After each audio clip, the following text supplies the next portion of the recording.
Wacko, what's this? Did you notice? Okay. Let's break up. Look at this. What is this? Wait a minute. My name is Nakano Hiroshi. I'm an ordinary office worker. I got a seat with my wife Wakako after dating her for a year. I still remember the day I first met her. It was a drinking party that a friend from college called me to. I attended the party without much thought, and that's where I met Wakako. She was a beautiful woman with a neat and clean but somewhat sophisticated atmosphere. I completely fell in love with her at first sight. It sounds cheesy to say it, but just by having her sitting there, the scenery around me looked a little different. Kishi, let me introduce you. This girl is Wakako. She's been my friend since high school. She said she hasn't had a boyfriend for a long time and asked me to introduce her to someone she doesn't mind. So I called her because I thought Hishi would be a good choice. Wakako, this is Hishi, my college friend. I felt like you two were on the same wavelength. When she introduced me like that, I bowed my head and said, "Nice to meet you." Wakako smiled and said, "Nice to meet you, nice to meet you." I was completely taken by that smile. Hey, your face is all red. I was really flustered when Kazuma said that. Things developed quickly after that. We exchanged contact information and went out to eat a few times, watched movies, went to art museums, and accompanied her to her favorite jazz bar. Every time we met, I wanted to know more about her, and I felt bad for the time we didn't see each other. When I met Wakako, I realized that love can be so easy to fall in love. I just wanted to be with her forever. About half a year after we started dating, Hori was already very conscious of the word marriage.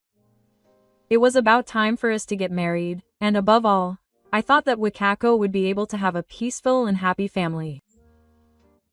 She also showed a genuine expression, and when I casually brought up the topic, she said, yes. She laughed and said, I thought so too. So we naturally got married just 1 year after we started dating. It was what they call a speedy marriage. But I didn't feel any anxiety. Rather, I only had hope for the future. We had a really fun time at first after getting married. We were both busy at work, but whoever got home first would prepare a meal and greet the other with a smile. On weekends, we went shopping together, cooked together, and watched movies side by side on the sofa. We spent such comfortable time together. We lived peacefully together, like best friends. However, I gradually began to worry about our relationship. I felt like our closeness had increased, but the sense of distance had changed. It felt more like we were roommates than a married couple. Of course we talked and had time to laugh together, but when we got fat, I increasingly felt like there was a wall between us that we couldn't touch. That sense of distance had a big impact on our married life at night. Our newlywed-like relationship had almost disappeared in the first few months. Even when I reached out to her, she would gently avoid it. When I asked her why, she would say sorry I was tired or I wasn't in the mood. But when it continued every time, I finally realized that this wasn't a coincidence. Maybe she hated me. Did I do something wrong without realizing it? In the first place, did she not want that kind of relationship? I searched for various answers within myself, but I couldn't find a clear answer. I loved her and she was smiling. That's why the vague distance was even more painful. One day, I decided to ask my child, "Hey, Wakako, don't you want to have children soon?" She looked a little surprised, then quickly shook her head. "I think it's enough if we can live happily together. Are you okay with children?" Her words were soft, but somehow cold. It seemed like an answer she had prepared in advance. It sounded like she had just decided that a long time ago. I see. Yeah, I get it. I couldn't continue any further. Children aren't everything. A future where we live together isn't bad. But when she spoke of it as if it were a given, it felt like something in my heart was tightening. Is this really okay? What is Wakako thinking? And what kind of existence am I to her? In the quiet flow of everyday life, I began to feel a sense of discomfort that I couldn't see with the naked eye. I had a premonition that the happiness that should be right in front of me was slowly changing shape. Hey, let's stop talking about children. No matter what you say, my answer won't change. Wakako said that on the third talk. At first, she spoke politely. It was as if she was trying to forgive my feelings.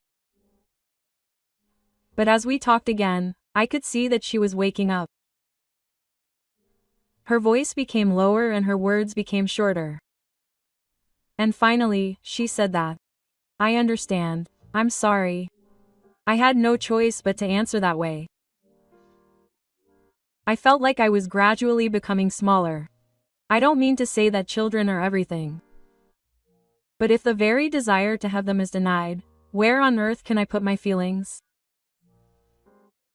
I was deeply hurt that I could no longer see the image of a family of father, mother and child in my future with her.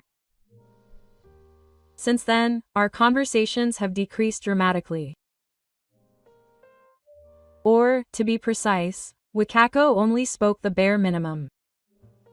In the morning, she would say, goodbye. At night, she would say, welcome. Other than that, she was almost silent. When I say something, she just replies with a half-hearted look. For example, I happened to meet a friend from high school at the station today. Whatever I said, she would just say, huh, or, yeah. When I asked her what she thought of dinner, she'd just say, it was okay. And that was it. Sometimes I'd joke around, but she'd just laugh lightly while playing with her phone and never look at me. When this continued, I felt hopelessly lonely. When I got home, there was just someone there physically, but my heart was empty. I felt like the air in the living room was getting heavier and heavier. I felt something inside me was breaking.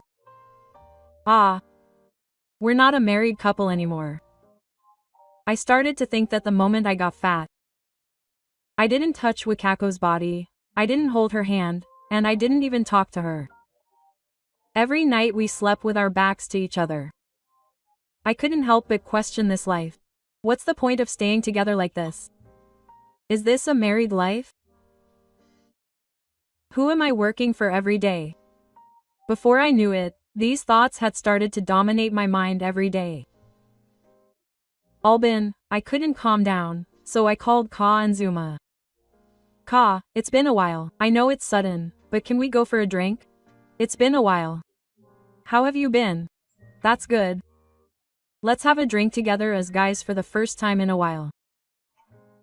I met Ka at a bar in Hakka Street for the first time since the wedding. He hasn't changed since the old days.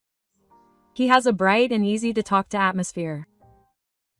But he also has a step back somewhere and is a man who always gives accurate opinions.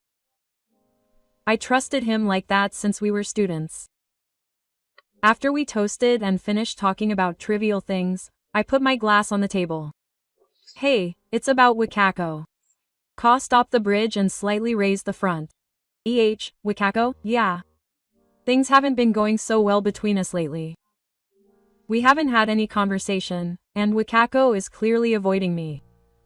I wanted children, but Wakako said she didn't want them, and I guess it started around that time.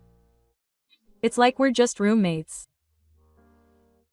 This might be a bit of a limit. My chest tightened more than I thought it would when I said it. But I felt like I could talk to Ka. He was Wakako's friend from high school and the man who brought us back together. Maybe I believed in Wakako because I believed in Ka in a way. Ka was silent for a while, took a sip of his drink, and then said slowly, I see. But that's how married couples are. So don't worry too much. It was an unexpected word that came back. That's how it is. At first, everyone is lovey-dovey, but they say that things will calm down over time, so they become calm. It's the same with Fuji. They talk less. To be honest, I haven't really talked to Mai recently. She's pregnant and she's stressed out. But everyone is like that, isn't it?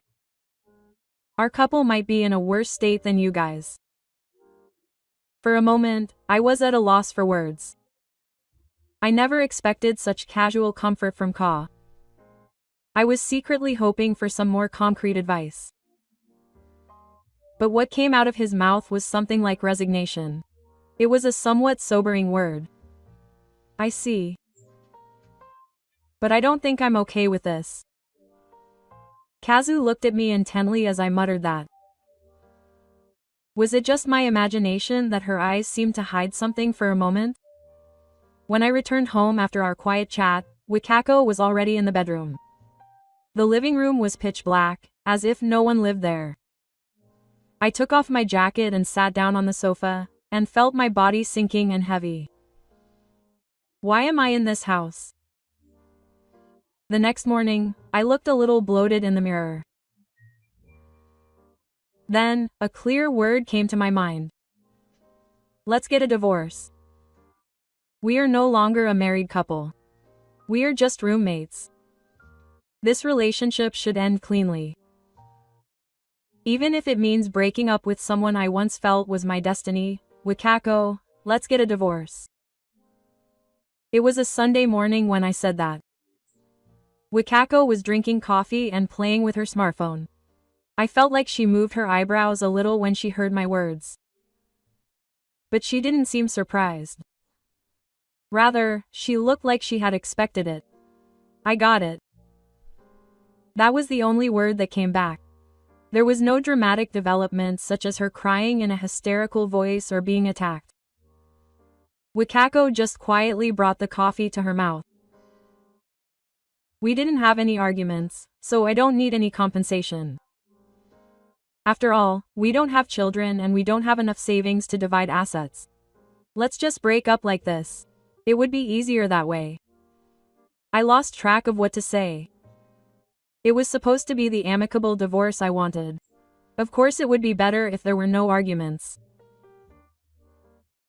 But my child's calmness seemed like proof that there was no weight in my relationship with her, and it made my heart ache. Waka immediately went to pick up the divorce papers. We both wrote our names in silence and said goodbye. That was all it took for our relationship to end. Much faster and much easier than when we signed the divorce papers. Well, I'll take this to the city hall. With that, I took the divorce papers. Even though I was the one who said it, tears were about to spill. The date of the move was also decided immediately. I rented a one-room apartment near the company, and Waka said she was going back to her parents' house. And the night before the move, I entered Waka. It was usually like her regular area, and I never entered it. She was away at work, so I was just curious to take a last look. Since our relationship was over anyway, there was no need to worry. With that in mind, I casually looked through the shelves and desk. Then I found a black box in a drawer. I intuitively thought it might be a keepsake or something, so I opened it. It was full of photos. The photo I picked up had a familiar face. Waka, and next to her was Ka. They were both smiling. It must have been from when I was still crazy about my child. It was the season for spring cherry blossoms. I couldn't believe it, so I took the next photo, and the next one. To my surprise, the whole box was like that. All of them were 2 shots of Waka and her. In a cafe, in a car, in a room that looked like an inn. Some of them were clearly on the bed with their faces close together. They were smiling, leaning against each other, holding hands. No matter how I thought about it, they just looked like a couple. My mind went blank. My hands shook and several photos fell to the floor. I was exhausted and crouched down at that moment. I noticed a small notebook at the back of the drawer.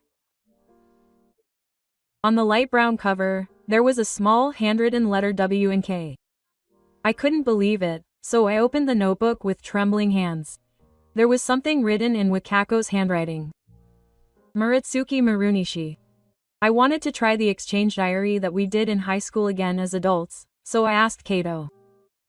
Please keep in touch from today onwards. On the next page, it said, Muratsuki Marunishi asked me a strange request, so I'm writing this while reminiscing about those days. I think I got tired of it in high school and stopped, but this time I'm going to try my best to keep it up. I didn't write it, but it was clearly Kato's handwriting. Muratsuki Marunishi. Today I went on a performance date with Kato. I remembered the performance we all went to in high school. I think I've always liked Kato since then. I've always regretted that I should have confessed to her then. Muratsuki Marunishi. Today was fun too. Wakako is still cute. I wonder why I got married. I wondered if Wakako liked me as a friend. I should have had the courage to confess. With each page I turned, my heart grew colder and colder. It was an exchange diary. On the left side of the page was Wakako's writing, and on the right was Kano. Every page was filled with words of love for each other. Hishi is so slow that he doesn't notice at all. I think so too. That's just right. It's weird for me to say this since I'm married, but I thought that if Waka got married, we wouldn't be able to see each other very often. That's why I was sad when I heard that you two were getting married. But I'm glad Hishi is so slow. There was also a note like that. Looking at the date on the first page, this diary started right after Wakako and I started dating. So I was cheating on you from the beginning. Were they continuing to act in front of me? At the end of the page, these words were written in my child's handwriting. Recently, I can't control my feelings for Kama, so we hardly talk to each other. I've been deceiving her for a long time, but Ka is the only one I have now. I've been waiting for the day I can be with Kama. My body froze. When I was seriously worried about my relationship with her, they were exchanging these kinds of exchanges behind the scenes. What I believed in collapsed with a sound in an instant. I no longer knew what was true. Wakako was smiling next to me. I told her that's what married couples are like. If everything was based on lies, what on earth had been the past few years for me? I was just raging. After seeing everything, I slowly stood up and put the photos and diary back in the box. Then I put them away in a drawer as if nothing had happened. After a while, Wakako came home from work. I wondered what kind of face I should have, but since we didn't talk to each other to begin with, there was no problem. It seems that an indifferent relationship can sometimes be useful. Yokokawa-san, I left the house saying that I was going to the ward office with the envelope containing the divorce papers in my hand. But I wasn't heading to the ward office. It was her house. I knew her wife, Meiko-san. We had eaten together a few times, and she was a calm and gentle woman. She gave me the impression of being somewhat modest and sincere, the complete opposite of Ka. It was strange to think that she was living without knowing that her husband had betrayed her. When I rang the intercom, Meiko came out. It's been a while. This is Nakano. Do you have a moment? Although she was a little confused, she let me into the living room. Then I quietly placed the envelope on the table. What is this? You'll know when you see it. It's important, so please look at it right away. Inside was a copy of the photo I found last night and an excerpt from the diary. At first, Mako's hands read carefully, but they started to tremble halfway through. I could clearly see the anger in her eyes every time she turned the page. I thought something was wrong after all. There were times when you were acting strangely, so you came home late and worked on holidays, so you were cheating after all. That's what she muttered. Then she silently picked up her smartphone and called Ka. Come back right away, I have something to talk to you about. That was all she said and hung up the phone. There was a hint that Ka was at work and said to leave it for later, but she didn't take it at all. About 30 minutes later, Ka came back. When he opened the front door and looked around the living room, he noticed me and his face instantly turned away. Hiroshi, why can't you sit down? He sat down without saying anything when I said that. Then he looked at the evidence lined up on the table and his face went blank. He must have realized that he couldn't escape. He looked around and opened his mouth as if searching for words. I'm sorry. That's what I thought, but Meiko stood up and hit Ka with an open hand. Don't mess with me. There's no way I could betray someone for years without thinking about it. Ka collapsed on the spot and knelt down on the ground. I'm sorry, I'm really sorry. Meiko and Wakako were the ones who asked me out. I was just swept along and I'm not serious. I only love Meiko. But Mako's eyes were cold. She looked down at Kazuma as if he was a bug character and said quietly, I can't do this anymore. I'm getting a divorce. Cheating while pregnant is disgusting. Of course I'll ask for alimony and child support. I'll prepare for a reasonable amount. Ka was upset and apologized many times, but Meiko-san didn't listen. I watched the situation in silence. I went back home that night with a face like a mere spy and told Waka. Hey, there's one last thing I want to ask you. Waka-san said, sitting on the sofa with no interest. You probably saw the diary and the photos, didn't you? Yes, I did. I thought it was strange because Ka-san just contacted me saying that his wife had found out. But then there's no need for an explanation or anything.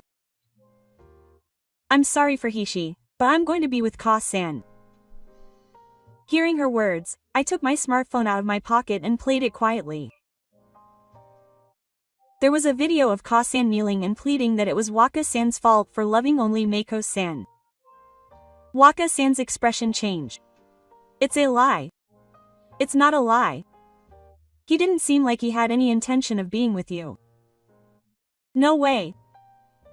No, he said it was just a game. What a pitiful woman who was abandoned. Waka-san seemed unable to speak for a while. Then, suddenly, he stood up, came in front of me and bowed. Hiroshi, I'm sorry. I wonder if we can start again. After all, you were the only one on my side. I couldn't help but laugh at his unexpected turn of events. What are you talking about? There's no way we can start again. We'll get divorced as planned. And I'll demand alimony. I think you'll also hear from Meiko, so be prepared. Wakako's face was completely bloody. Please. I shook off Wakako, who was crying and clinging to me, and yelled. What are you saying? You brought it all on yourself. Anyway, divorce. Get out of here. I forced Wakako, who was crying, out of the house. She banged on the door for a while, but after a while, she seemed to go somewhere, probably because of the neighbors. I haven't seen her since. After that, I submitted divorce papers to the city hall, and my divorce was officially finalized.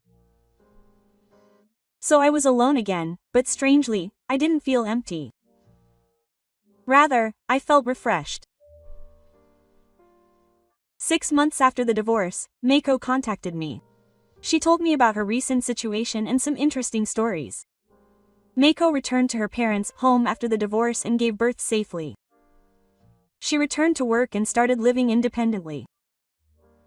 She also claimed compensation properly and took legal action whenever Kazuma's payments were delayed. Kazuma's reputation at work was declining, so he changed jobs after a while. However, wherever he went, he was labeled as a cheater and it didn't work out.